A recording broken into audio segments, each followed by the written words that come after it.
I would like to introduce this phenomenal person standing right there.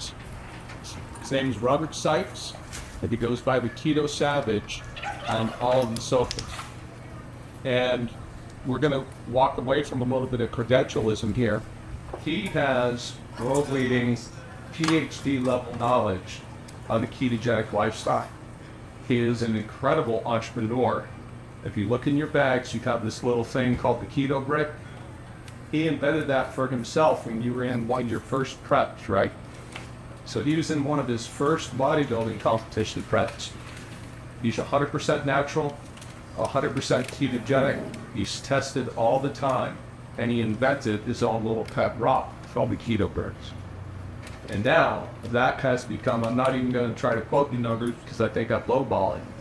He has found his pet rock, and we send them all over the country. All of the world. Just a phenomenal human being, and probably knows more, if as much, if not more, than anybody else alive on the ketogenic lifestyle. You see Crystal and this little one running out here. They abandoned me out of the way they go. Yep. So just a phenomenal human being. You'll see some photos of him on stage. He just completed one of the competitions, correct? And November, the last. And it was the world competition, and he was in the top 10 in the world when it came to natural bodybuilding. So he knows his stuff. I'll just take, aside from the introduction, just to do the tie-in. Why are we talking about ketogenic lifestyle? What does that kind of do? So let me kind of land the plane on that.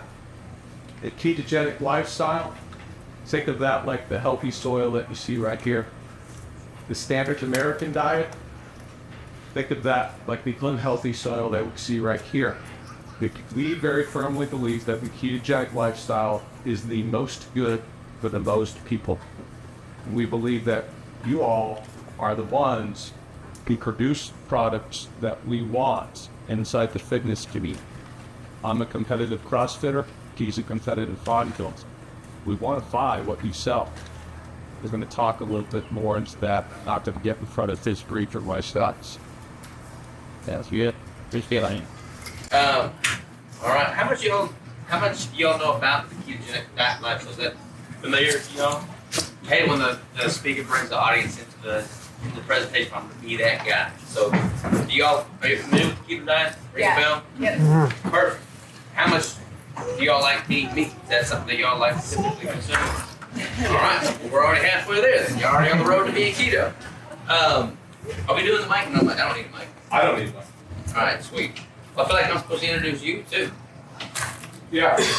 Yeah, go ahead. Let me do a quick little introduction to him.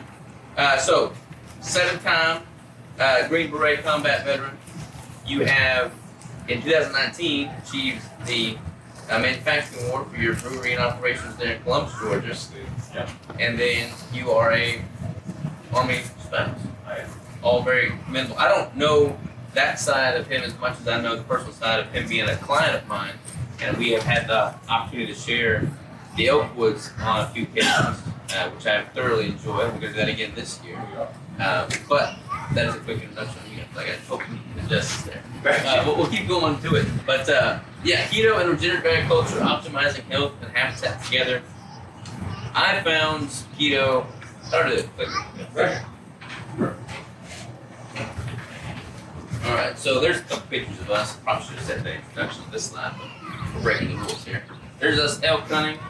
There's Michael in front of his, what is that, brewery? Yeah, brewery kettle. Brewery kettle. And there's me at a photo shoot from the competition season I did this past few months in 2023. So my background, quick little background on me, I've been natural bodybuilding since I was a junior in high school. I started out at 115 pounds, soaking wet. I was a scrawny guy. My uncle was a football player, and I kind of wanted to emulate his physique and just outgoing personality. He showed me how to do a bicep curl, and from there the rest was history. I just fell in love with it. But I followed a traditional bro dieting approach throughout my first several years of bodybuilding. Eating a lot of carbohydrates, lots of processed foods, lots of protein, not so much dietary fat. And I got really lean. I built a lot of muscle, bulked up to 230 pounds. at one point. I'm only 5'7". I say 5'8". My wife says 5'7". But I lost 80 pounds in 12 weeks for my first competition in college, and I looked great. I won the show, but it wasn't healthy. That kind of led to a downward spiral of negative eating, food disorders, binge eating, purging, and it just wasn't healthy. It didn't feel right. I would go to the gas station and get an 800-calorie macho chimichanga to get the calories in, and just something about that didn't feel like food. So I knew there had to be a better way. So I started diving into different types of dietary protocols, trying them all out there. And then I fell into keto kind of by accident in 2015, doing carb backloading, which is basically keto during the day and then a bunch of carbs at night. And I noticed I felt better before I had the carbs back in. So I decided to just do carb backloading minus the carbs. And lo and behold, that was pretty much the ketogenic diet. And at that time, 2015, there was no talk of keto being used from a performance standpoint. People were using keto diets for children with epileptic seizures in the 20s before they came out with the pharmaceutical side of things. And there was no talk of being used from a performance standpoint. It was just used for children with epileptic seizures. But I felt so much better. My relationship with food improved. I was eating real food, and my performance was all benefiting the gym. I was getting leaner than I never got, and I was getting stronger. The anti-inflammatory components of the ketogenic diet were hard to argue, and I knew I was on something. So I did keto throughout my prep in 2017, went pro then, and I've since done it consistently now for 8+ years. Went pro in a different federation in 2023, just a few months back, and I've since dedicated my life to sharing what I've learned from a performance standpoint, leveraging the ketogenic diet to people that would benefit from it. It's not just for bodybuilders. I mean, if you look at the keto diet from an evolutionary standpoint, like we were eating meat as a species predominantly before the advent of agriculture, before the Industrial Revolution, and what all has happened in regards to that processing of food. It's just much more in line with what we're supposed to consume as a human, as a species. So I'm really passionate about bringing that back to the fold and talking about in terms of just health optimization, human optimization, and performance optimization. You kind of want to speak on your background a little bit? Sure. We'll get a little bit more detail about this, but Robert, really the anecdote, how we met, how we became really great friends and now hunting buddies, is Robert helped me heal my body. Prior to going ketogenic, I was a college athlete, I was a soldier. I ate what the nutritionists in college told me to eat. I ate whatever, when you walk through the line like this, whatever they put on the plate. And at 25, 30 years old, that was fine. It worked, right? And then I retired, and I opened a brewery, and I'm not gonna, we'll cover this again later, but it was nothing at all for me to have 4 beers a day. And I stopped working out. I stopped, not entirely, but I stopped working out as much. And I kind of drifted into a very carbohydrate heavy standard American diet. And it was really, we'll talk a little bit more, so I don't want to give you the punchline yet. It was really me realizing that I had to be better as a business owner, so I quit drinking. Through a mutual friend, I met Robert. And now I'm this close to being 52 years old, and I can do things at 52 years old pain-free that I couldn't do at 35. And you'll kind of see the progression of me. You'll see me at my unhealthiest. It'll be up on the slides. And then you'll see me after he worked with me. So, those of us who often go ketogenic, we kind of almost become evangelistic about it because results do matter. They matter a lot. And big ag and what it's pushing as far as the commodity food, commodity grains as cheaply as possible. You had the CEO of one of, I believe, General Mills type, who said the other day, one way that we can beat inflation is you can eat cereal for dinner. Don't do that. Don't do that. So I've already said it once, I'll say it again. He helped me get back to the health and the fitness and the whole person that I am today. And so publicly, I thank you for talking. Appreciate it, man. Appreciate you. I was down to the slides here. So this is kind of, I just pulled a few graphics from the internet on what the current state of the union is, so to speak, with regards to our health as a country. So this is the food pyramid that most of us are probably familiar with. You know, you got your fats, oils, and sweets on top to use sparingly, and the base foundation being bread, cereal, rice, pasta groups that comprise a lot of our diets. We have the metabolic syndrome chart here. Metabolic syndrome basically being, you know, high blood pressure, elevated blood sugar, insulin resistance to some form or fashion, and that is just the unhealthiest state that one can be in. That is sadly the state that most of us find ourselves in. There's a graph, color-coded graph that shows U.S. obesity stats as of 2022, and I think it's probably a lot more purple now than it was then. I mean, if you do a side-by-side of what that's changed over the past 50 years, it's incredibly disheartening. I have the pleasure of bringing on people from all different walks of life on my podcast and just picking their brain as to what they're seeing in their communities, amongst their peer groups, and the prevalence of type 2 diabetes in adolescence is incredibly disheartening. I mean, I've got a son now, he's almost 2 years old, and I look at parents, so you're always comparing your kid to other kids and see who's going to win in a dogfight. And my kid's going to win in any dogfight because he's eating the right food. But I see all this overweight, obesity, and unhealth in our youth, and it's sad because they're eating what their parents are providing. More often than not, that's just the standard American diet filled with a lot of processed foods and grains, very minimal meat, and very low quality fats, and that just wreaks havoc on our system. What's even sadder is that the decisions that we make now have an epigenetic effect. So that's going to affect not only our kids, but 3 to 4 generations deep. So we're basically just setting ourselves up to fail as a species from a health standpoint. We look at the rising cost of Medicare and how messed up a system that is. We're not doing ourselves any favors, and we're setting ourselves up to fail. And I think if we simply return to what we used to consume as a species predominantly 500,000 years ago, so much of this can be reversed relatively quickly, and we'd be able to build up our community in the process. We'd be able to build up our local farmers and ranchers. We'd be able to have a healthier existence for ourselves, for our kids, provide better quality years in those later years, and that's what I'm passionate about, just bringing to the table here. Yeah, right, it's something. By all means, by all means. Obesity rates have tripled in the last generation. We have not genetically changed in 25 years. 300% increase in obesity, one generation. And I say all the time, if we want to complain about snowflakes, we are the clouds they fell from. So when you look at an obese child, look at what the parents are putting into grocery cart. Look at what the schools are serving. Threefold increase, one single generation. That's not genetics. That's not evolution. All right, so what is the keto diet? Again, this may be totally, we can dive as deep into this. We can talk about macros, CGMs, blood glucose management. We can go as deep as y'all want to get. So I'm going to leave a lot of room for questions at the end because I kind of want to bounce back in a conversation and dialogue with y'all as opposed to just preaching at you. But from a very high level, ketogenic diet is simply a diet that forces the body to become fat adapted, prioritize fat metabolism, and use fat as the primary energy source for fueling our day-to-day function. We basically have, 3 macronutrients: proteins, fats, and carbs. Most people consume far too many carbs. Carbs are an essential macronutrient. Your body is able to produce endogenously whatever slight minimal carbohydrate sugar intake the brain needs to function without any external factor. You don't have to consume carbohydrates.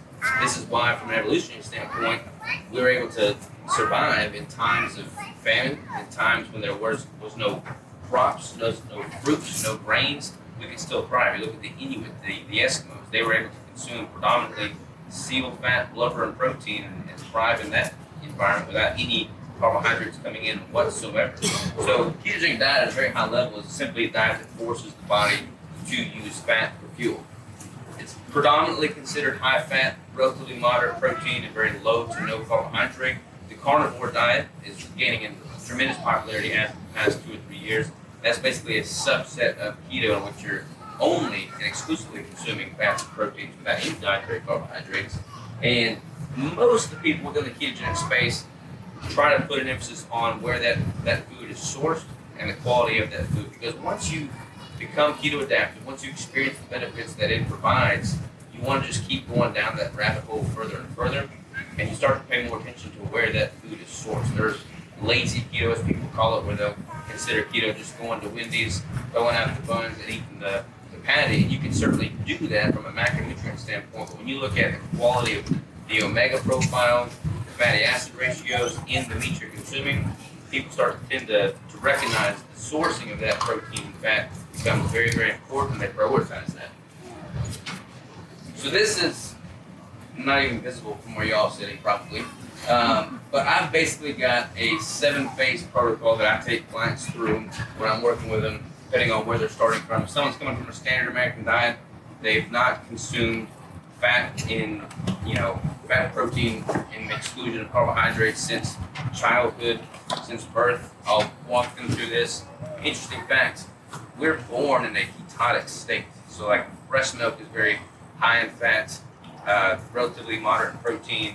There is some lactose, some sugar in that milk, but babies are born with a lot of brown fat tissue. Their metabolisms are functioning at a very high rate. So babies, we're all born ketogenic, and we're born in a ideal environment. Interestingly enough, the first thing most parents do is they start shuttling that, baby food and stuff that's really pureed vegetables and fruits, void of fats and proteins.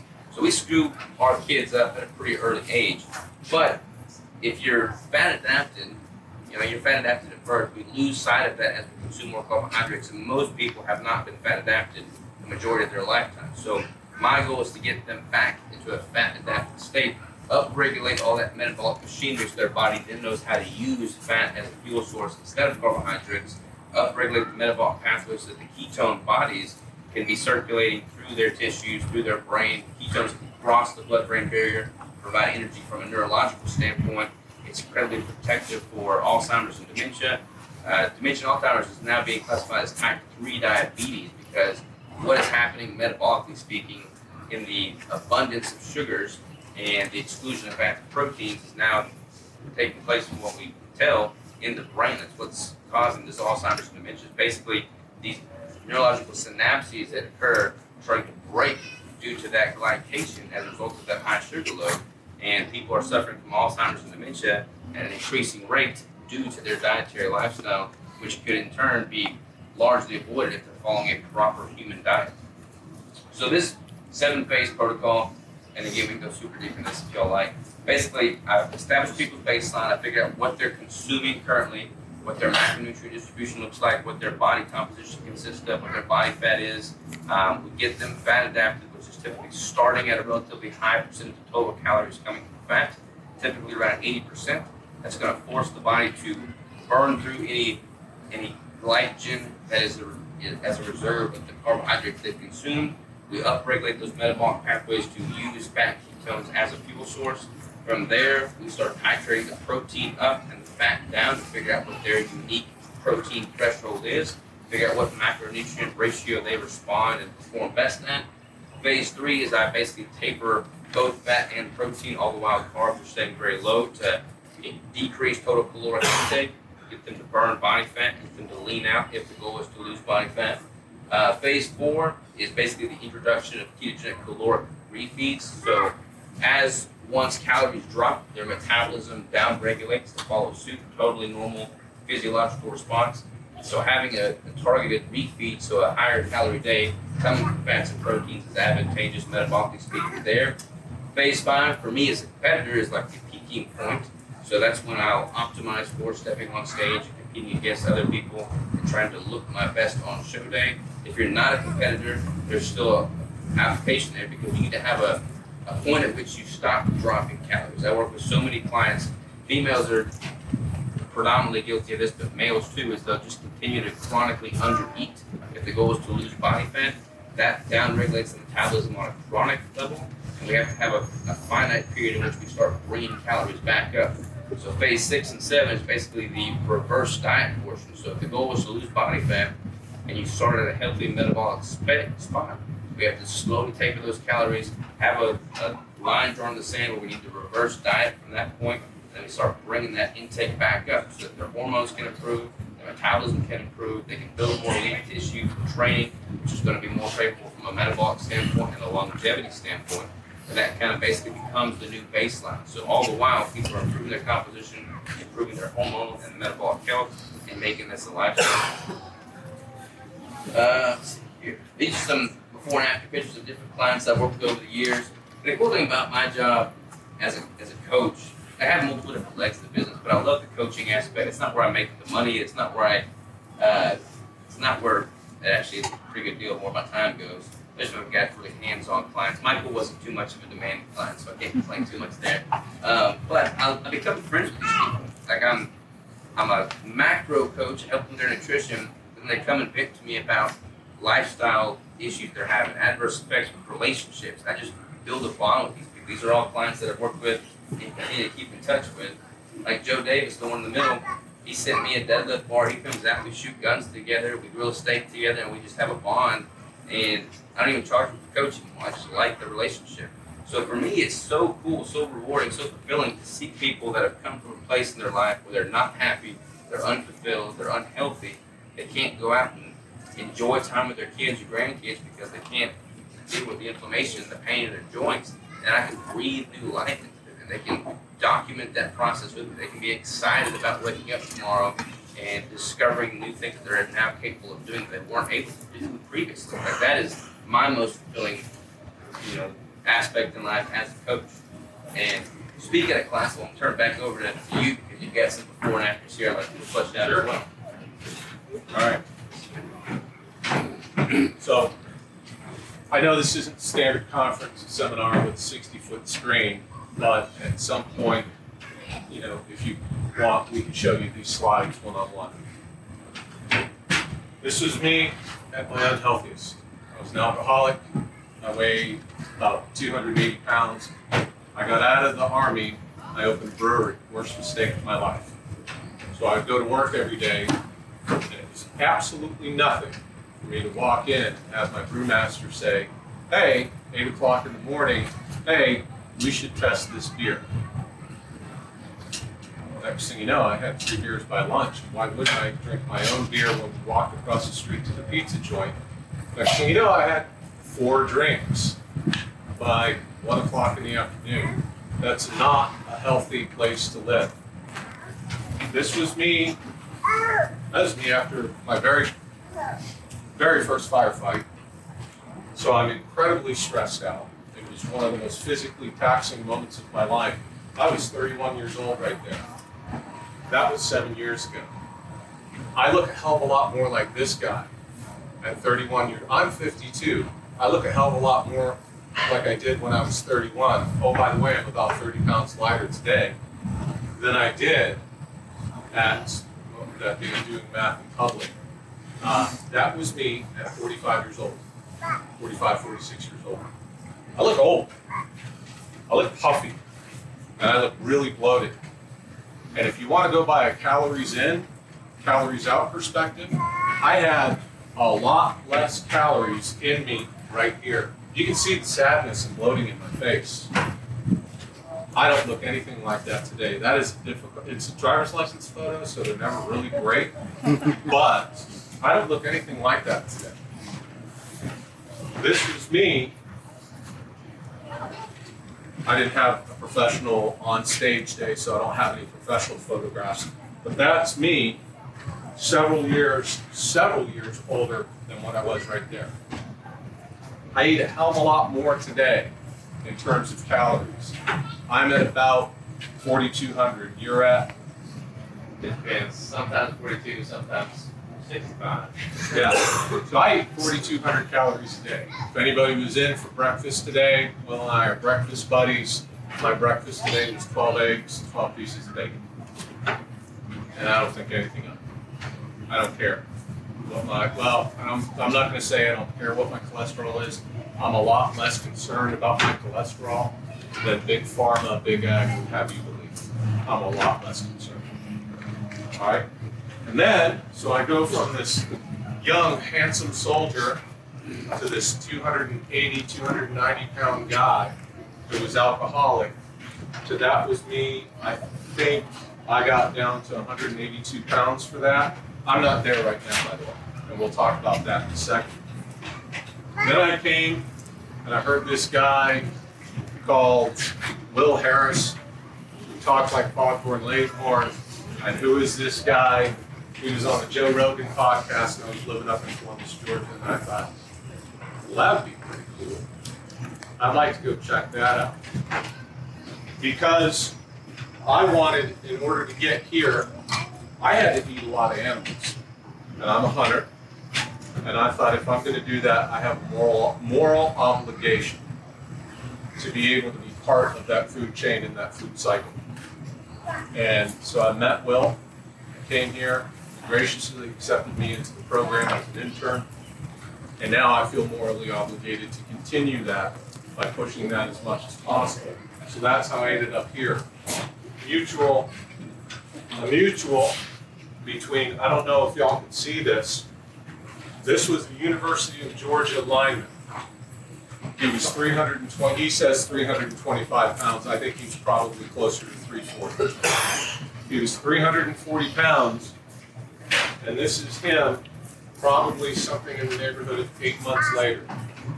And he had lost 97 pounds. What you see with almost all of these is their skin clears up, they get pain-free range of motion, and they look a hell of a lot younger. Again, I'll refer you back to my own driver's license photo. 7 years later, I look 10 years younger than that photo. That's him today. And he was on Robert's podcast. He's a phenomenal human being. He was a co-worker of mine. And he saw this dude that he was reporting to, and he's like, wait a minute. You don't eat any bread? No. Wait a minute. You don't? I'm carnivore. He's keto, I'm carnivore. They're 95% the same. I eat beef, butter, bacon, and eggs. And that's about it. And that's pretty much all I've had for about 7 years straight. And so he was just shocked because the standard American diet tells you you have to have carbohydrates. You should eat cereal today. No, you don't. I haven't had a vegetable in 7 years. I haven't had a piece of bread in 7 years. I think I'm doing okay for 52 years old. So my personal ketogenic journey through the photos, but in particular, I dropped 87 pounds. I reversed aged, pain-free range of motion. I got the perfect trifecta. I got lighter, faster, and stronger all at the same time. Now I was a Green Beret. I was in the top tier unit, 7 combat tours, college athlete. I would have been an absolute savage had I grown up in the 80s and 90s, believing that all I could do is just eat ribeyes. I would have really had possibly been a professional NHL player. I believe I had the capability, but I believe what I was putting in my body did not allow me to perform at the highest level. I always had knee problems, and I had something in the neighborhood of 3 MRIs, and they kept coming back and saying, Michael, there is nothing wrong with your knees. I said, shit, doctor, there is something wrong with my knees. I'm telling you, I feel it. He said, I believe you that you feel it, but there's nothing mechanically wrong with your knees. It was the inflammation and the extra body weight. And now, today, at 52, I could do 100 on stage right now, ass to grass body weight squats without feeling it. It really has given me back the longevity and youth, which I'm not the oldest person under this tent. I know a lot of us want that, right? What we want to do is to be able to carry all of our groceries in on one load of 3 flights of stairs and not have it be considered this monumental event. I can do that better now at 52 than I could at 32. So, huge advocate. It was a great excuse for me to quit alcohol. I knew I needed to quit drinking alcohol. I knew it wasn't good for me. Right? I knew I just wasn't the best person I could be. All right? So, I candidly came into the ketogenic carnivore lifestyle because I knew I needed to quit, but how does somebody who owns a brewery quit drinking? You gotta have a Coke store. So it was, right? I had to be able to say, would you buy beer at a brewery where the owner said, I don't drink because I'm an alcoholic? No, I wouldn't either. But I needed an excuse. said it's for health and fitness. I'm trying to lose a lot of weight, so I went ketogenic.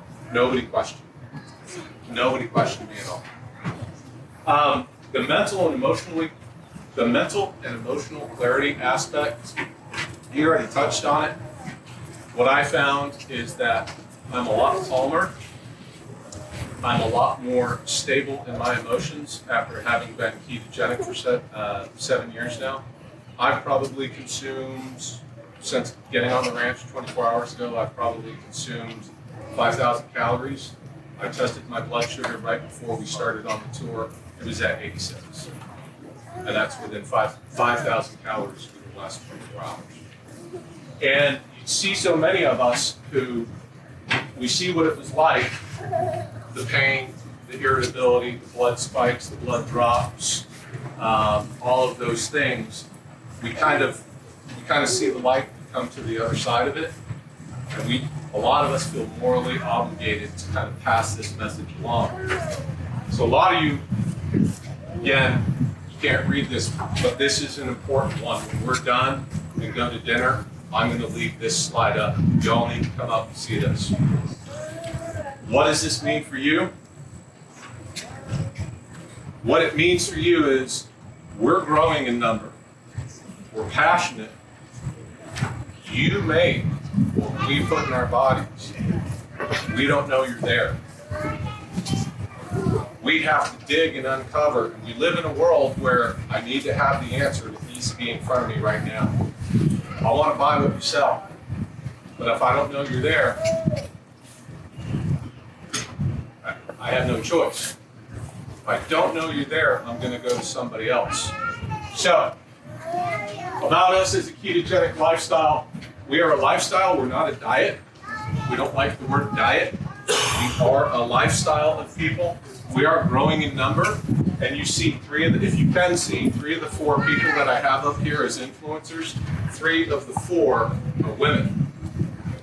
The days are gone when good women eat salads with strawberries on it and they don't touch anything that has butter. That's bullshit. It just is. All right? Whether you're a gym bro or a muscle mommy, we all need fat and protein. And these women, this is Low Carb Love on Instagram. She has 3 million followers.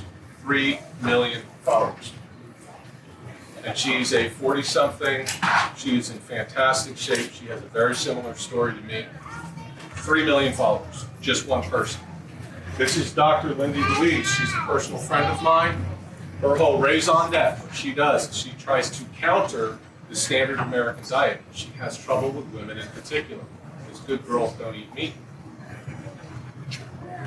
Good girls don't eat fat. She is trying her damnedest. She's big on Instagram, Dr. Lindy Louise, big on Instagram and big on Twitter. And she's an MD. She does ketogenic cooking. So she's trying to heal patients one at a time, but she's got a lot of channels out there. This is just one of my CrossFitter friends. I live up on the Canadian border. She's in Canada. All right? The CrossFit community, we jokingly call them muscle mommies. You got gym bros and muscle mommies. The CrossFit community is huge into keto, and it is over 50% women. Over 50% women. So, where I'm going with this,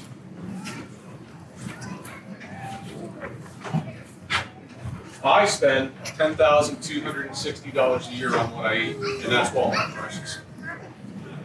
That's Walmart prices, not White Oak Pasture prices.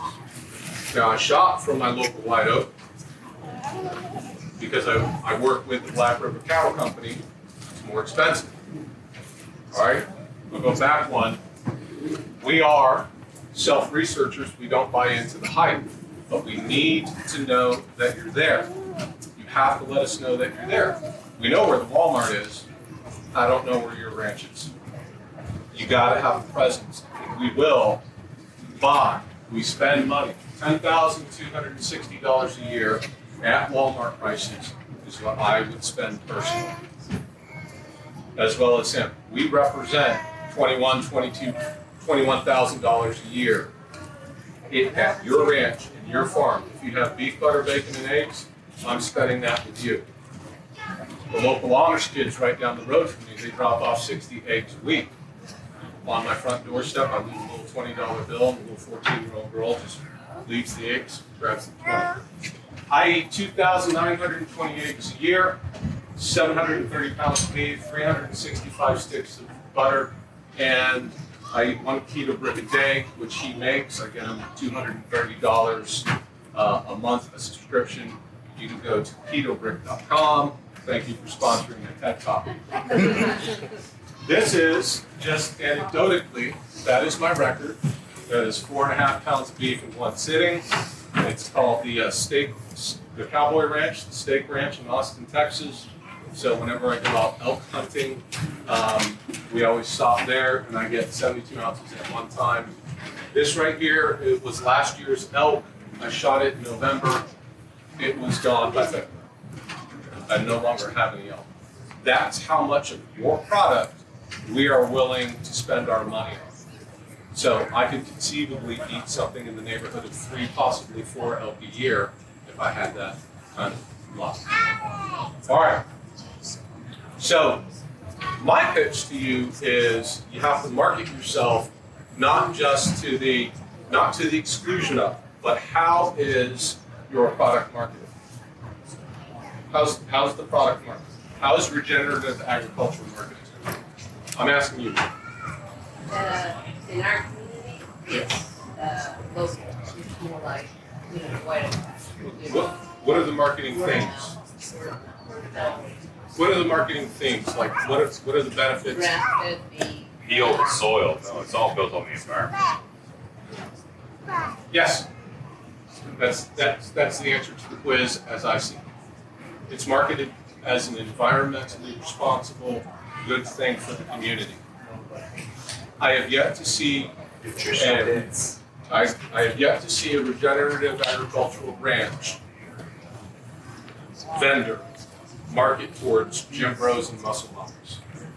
It's about healing the soil, but not about healing the body. We're not big dumb animals, and we spend a lot of money. We're really, really particular about what we put. If the ketogenic community was marketed to with the same veracity that the vegan community, and it's not anti-vegan, let me be very clear. If we were marketed to with the same alacrity as the vegan community, we would spend money with it. We really would. All right, so that's my pitch. I just want to point out again, my marketing themes, if I had a commercial homestead, how I would get our business, I would market towards women, because wives and moms decide what goes into the grocery cart 80% of the time. Y'all are the ones who go in. And the days are over that meat is not a feminine product. That's bullshit. You're the ones who decide what goes into the grocery cart. I would market towards women, and I would use other female influencers, like those ones, to get that message out. I would market it towards the fitness lifestyle, the long-term lifestyle, and the cost benefits to the SAD. I think it's a beautiful acronym, SAD, Standard American Diet. I haven't received a medical bill in 7 years. I only go once a year for an annual checkup. My testosterone is higher now than it was when I was 35. So it has healed me. Market to women, market to our lifestyle. You're going to talk about the improved food pyramid. Yes, I put the picture earlier of the food pyramid that we're all familiar with, and this is kind of how most people in the keto space view the food pyramid. These are just some screenshots of my meals and macros. So again, about 4,200 calories, 350 grams of fat, 250 grams of protein. That's an example sample meal plan, or sample meal. I eat a lot of meat. I mean, I eat 4 pounds of meat a day, like my style. And that is the common thread amongst everyone in my space, in the keto, low-carb, carnivore space. So I feel like I'm trying to bridge the gap, because I feel like generally at a conference I'm speaking towards people in the keto space. This is the first time I've spoken at a regenerative agriculture conference. But there's so much overlap, because the people in the health and performance space are prioritizing the food they put in their body to the extent of knowing exactly where that food comes from, what that animal is eating, especially when you look at the nutrient density of beef, and ruminant animals over like a monogastric animal. And the beef, like fat, is where any of these impurities, the toxins are stored. So as y'all know, I mean, y'all drink this better than I could, but cattle are going to be grass-fed 70 to 80% of their life. I think I've got that on the slide here. So this is like a traditional beef life cycle graphic here. So most cattle are fed grass, but then how they're finished is wildly different. And when they're finished on grain, they're going to accumulate more fat in those that last part of the cycle. And that's where any of those toxins and impurities are going to be stored in the fat. So people that are consuming food with the intention of sourcing from the best possible sources, they're going to want to go the grass finished route. They're going to want to know what the farmers and ranchers are feeding those animals. They're going to be totally fine paying a premium for. Like people that are optimizing their health to the nth degree are not going to bat an eye about paying more cost per pound of beef or whatever the animal may be if they feel confident it's going to be positively impacting their health now and into the future. And the cool thing about marketing towards the keto, low-carb, carnivore space is that they're already doing all this research. They're already listening to these podcasts. They don't have to be educated. You don't have to tell them why your beef costs more than what they're getting at Walmart, because they know. And if you can market to them, they can become aware of you. They can purchase your product. They can become a beacon of light to people in their local community, their family, their friends, as to why they're feeling so much better, how they've lost so much weight, how they've got so much more zeal and vibrancy back in their life. They're just going to share that message, and it's going to have a trickle-down effect that I think will cause all ships to rise. And that's what I'm super passionate about. In a scary situation, this is a traditional beef life cycle here. That bottom picture is an illustration of lab-grown meat. Like they're trying to make this meat in petri dishes to make it more sustainable. Like I don't think I have to tell any of you all that's not the route that we want to take. And nobody in the keto low-carb space is getting behind that idea. But there are certainly people out there that are. So we need to educate people. And if you're targeting people that are already in the know, you're going to have a much broader reach, much deeper reach, on a much shorter time span. That's why I'm a big advocate for knowing where your food comes from, procuring it yourself via hunting, which is how we've connected through hunting. I've got 3 chest freezers in my house right now. It's all filled full of meat that I've killed myself, butchered myself, processed myself, or gotten locally from ranchers in our area. And I'm super proud of that. I don't buy anything from Walmart or big box grocery stores anymore. After I had Will on the podcast and we spoke to that in depth, it's like I left that podcast pretty much committing right then and there that I'm never going to buy meat at a Kroger's, a Walmart. Like I just don't do it. Like I don't want to support that system. Unless it's White Oak. Yeah, you can buy them both. And this is kind of like on a personal note here. So I've got this notion in life that balance is bullshit. They toss that around. But if you look at what is balanced in life, it means nothing's going up, nothing's going down. Everything's equalized at zero. And I don't want to live my life at zero. I want everything to be moving in the right direction. And I look at tensegrity. This is an architectural concept called tensegrity, which means tensional integrity. And basically, you've got pillars here. You've got structural components that have tension applied to them, and that tension creates more rigidity and more robustness as a whole unit. And I feel like that is a much better metaphor for my life than balance. So rather than balance, I don't seek balance. I seek tensegrity. I want everything in my life to work in a symbiotic fashion, and I want the tension that is caused by that to create a growth in all factors. And when I dissect my life, kind of reverse engineer the life that I want to live, the 5 primary pillars in my life are spirituality, self-improvement, relationships, health, and wealth. And I feel like all of these can be interwoven, intertwined, and cause all to benefit and grow. So in knowing what I know about nutrition and how that can optimize my performance, my epigenetic effect in 3 or 4 generations deep, for raising my own son, I want him to be healthy and vibrant, for my spouse, for everything, it's like, okay, let's get the hunting dialed in, let's figure out where our food comes from, so let's start homesteading. And now I'm gonna make a fool of myself because we've been rolling up our sleeves and diving into the homesteading thing. And I can speak on nutrition and macros and how to properly do a deadlift all day long, but I am a total greenhorn when it comes towards homesteading. So we've recently got chickens, we're getting pigs, we got 4 sheep that I bought about a month ago, and I'm trying to practice rotational grazing with these sheep. And we bought them at a year old because I want to raise them up to mutton and have more fat on them, and slaughter them at 2 years old. And let me tell you, these sheep kicking my butt. Any of you have before we dive for questions? I do. Go for I it. have one small thing. Oh, what are you gonna do? Just want to point something out here. He has Oh my God. he has 2 plates on his deadlift, and I have 3. I encourage all you to come to bar workout, and I'm gonna put 4 plates. All right, I got 2 more plates. We started early, and I would like to give some time back to Will and to CFAR, but we closed it early as well. So, question and answers, sir. Yeah, you're suggesting that, say, Will and his organization target the keto community. What are the media outlets that you're suggesting that they should be engaging with? Podcast is huge. Instagram, YouTube. Like people that are looking in the keto space for quality nutrition and sourcing, like Instagram is a big one. The podcast is a great one though because that is a long form medium, so it's hard to have a deep discussion in little sound bites. Like by all means do it. Like you can do it on all platforms. You do it with people's eyes are. People's eyes are everywhere.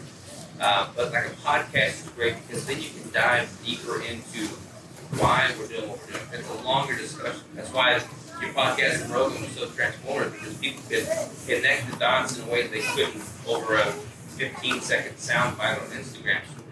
So any way to educate people further via those longer form mediums I think is great. But anywhere people's eyes are is the best thing. So like the local component is great too because you want to have that local community aspect. But people, they're not opposed to paying for shipping, paying for a premium for the cost of this food. And if they have to go, a direct consumer model, that's what they're happily going to do. I mean, like I said, I don't buy any meat from Kroger's or Walmart at all. Like, I'll order all my meat or I'll get it all local from people that I've made connections with. But people are not opposed to paying a premium for quality stuff. Are there media outlets that are looked at as the leaders that you guys turn to as the authority? So, there's a lot of information out there that is BS that you've come across. So, There's definitely a lot of BS. yeah, well, so what are the ones, if you could give us a few, that these are the experts, these are the ones that I'd really take a look at? Yeah. Mention something real quick. I know it's fine print from that far back, but one of the keys of ketogenic fitness lifestyle is we're our own self-researchers, and as he hit on earlier, we don't need to be convinced, but we're going to find that information. What we typically do is we'll listen to Dr. Penn Berry, Robert Sykes, Dr. Lindy Louise, Sean Baker. So we have our authorities, our Mount Rushmore. If we bought into what was on CNN or Fox or the New York Times, we would have stuck with the standard American diet. So we're our own self-researchers. So I guess I kind of answered who some of the authorities are. Who I personally think is the #1 authority in the world on this, Robert Sykes. And you can find him on all platforms on the Keto Savage. That's his handle. Do I have that correct? Yeah. And I'm happy to spread this word. So if any of y'all have a local farm operation, you want to just simply get on my podcast and share your story, it's open door invite. Like I want you to get this information now. I don't have the largest audience by any means, or the largest listenership. I've got a very loyal audience, and they need information. So I have open invitation. Yeah, love to have a conversation with. So start with him. There's that open free advertising already. What I have seen with a lot of small businesses, whether they be regenerative agriculture or not, is that Instagram and Facebook, they're not going away as far as being able to geographically target. You get onto the backside of that, you can hand your phone to a 22-year-old and they'll tell you how to do it. But you can get onto the backside of those advertising platforms and they can turn on that. I want to be within 25 miles. I want to have women between the ages of 18 and 45, and I want them to be, hashtag ketogenic. Yeah, you can. I've been recently doing a lot of paid advertising. I've always done organic advertising since the beginning of Keto Break. But we've recently started in August learning paid advertising and figuring that sector out. And if we were to, if you had a farm and ranch operation trying to move to meat, you know, you could do paid advertising to target a specific demographic, i.e. people in the keto carnivore space. So if a large percentage of their content fits that criteria and your ads are being shown to them, they'll see it and they'll jump. And that's what they're looking for. Any other questions? So around 2012, the Nebraska Farmers Union tried to do this. They called it Farm to Fitness. And that's when Graham Christensen was working at the Nebraska Farmers Union. He has since started Regenerate Nebraska. And he's still a relatively young guy, who's a really young man and really into fitness, and had this great idea that farmers should make the gyms the drop-off spot. And so there are people like-minded, although I don't think it took off, unfortunately. Maybe they were ahead of their time, because this is 2012, right? And I just looked it up. I was like, wait, haven't I heard about this before? And so it was launched. I don't think it really took off, but I don't think it's a bad idea. I think it's a really good idea. Yeah. And certainly CrossFit is very well organized. Like, you can find out where all the CrossFit locations are. What are your ideas about how this would work in a practical sense, in terms of like getting a bunch of gyms to sign up to be drop classes? So that it is, the timing of that one I do think was a big piece. If you look at any of the successful founders of companies, timing is everything. But I actually developed the first direct farm to consumer mobile app that they're doing same day delivery solution for homes. And so the piece of that, you're right. There are some other companies trying to do hubs. The problem with that is you have to get your produce to a spot by 10 a.m. Farmers and ranchers are busy. They don't have time for that. So what we did is we actually built in a solution that you control as the farmer or rancher.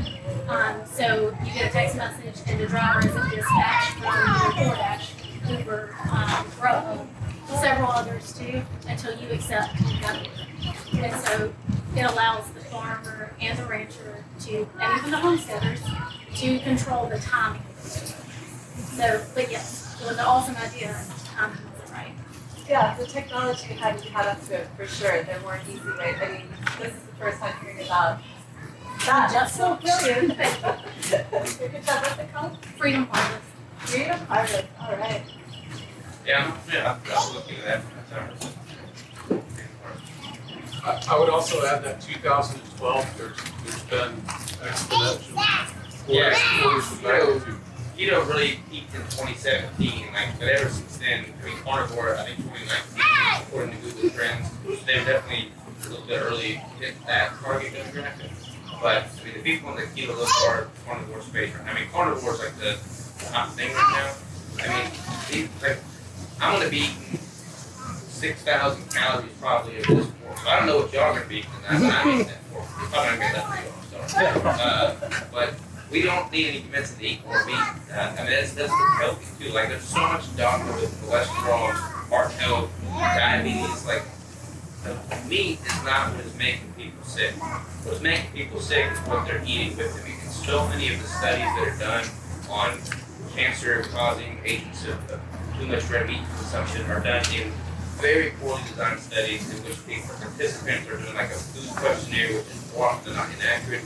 And that's because they're eating meat in tandem with a bunch of other processed carbohydrates, and they're just correlating that negative effect with the meat in isolation. That's just not how it works. So most of the information out there from a scientific study standpoint, linking meat to negative adverse effects is flawed in data, and people are really starting to wake up to this fact. At my CrossFit gym, we have local farmers, farm stands. They'll just go, because it's location specific, right? You want to get specifically in front of people. The best advertising marketing I've ever seen in my life. Right in front of the urinal, or right on the back of the, no, I'm certain, on the back of the door of the ladies' room. It said, we offer these products at this farmer's market on Saturday from 2. And they can't keep it in stock. And it's like the whole CrossFit gym just shows up and shops there. So we'll spend our money. We're really willing to spend our money to support local. Of course, what meat is good when the right lipid content ratio is correct, right? So you have grass-fed that omega-3 content is higher, that saturated fat is obviously helping you, versus if you have omega-6 that is going to be counterintuitive for how you're going to sequester that nutritional value. Now, in terms of the limited protein amount, well, I guess protein, in the end of the day, was the blocks of amino acid building into protein, and then that will be solubilized into either sugar or essential amino acid. A lot of American diet, and we have found that lysine has been deficient in most of people. Right? Now, how do you guys kind of tailor your diet and sequester lysine amount or some other, other digestible, indispensable amino acid groups for those diet groups? Because that's important. Some of them are not coming from the meat, but because the collagen doesn't really have those a lot of amino acid. Totally. And most, like good quality meats have a pretty complete amino acid profile. Like when you look at a lot of the vegan proteins, for instance, they don't have a complete amino acid profile. That's why you have some blends out there, different proteins, vegan blended proteins. Most animal meats have a much more full spectrum amino acid protein, and it's much more bioavailable. Like we are going to be able to consume what we're comprised of, and our body's going to be able to look at that much more bioavailable like than if they were to consume, non-meat sources for those amino acids. But knowing the quality, like what you're referring to, the omega profile, and then poly-6 omega-6 to omega-3 ratio. There's supposed to be greater omega-3 than omega-6 in most contexts, and people need good quality omega-6s like they would get in quality fish, for instance. But all of the polyunsaturated fats that people are using and consuming from like the processed food industry and all the fast food, all the vegetable oils they're consuming, that's all omega-6. And when the omega-6 to omega-3 ratio gets so out of whack like it is currently, that's where it becomes highly inflammatory. And all of these omega-6 vegetable oils that people are using in the fast food chain and the processing, like those are all rancid oils. They go through a pretty exhaustive process. They deodorize them because they are rancid, and people could actually smell them. They would consume because they would get past their nose. But none of that's really an issue so much when you're getting quality saturated fats from animal-based sources, because it's much more bioavailable than what we're supposed to be consuming anyways. The omega-6 to omega-3 ratio is, people in the keto space, they're fairly well versed on that. There's some debate as to how inflammatory the vegetable oils truly are, but most people are of the opinion that, hey, let's prioritize the saturated fat, let's prioritize the animal-based sources, let's get the lard, let's get the butter, let's get the tallow, let's stay away from the soybean oil, linseed oil, cottonseed oil, rapeseed oil, all that stuff.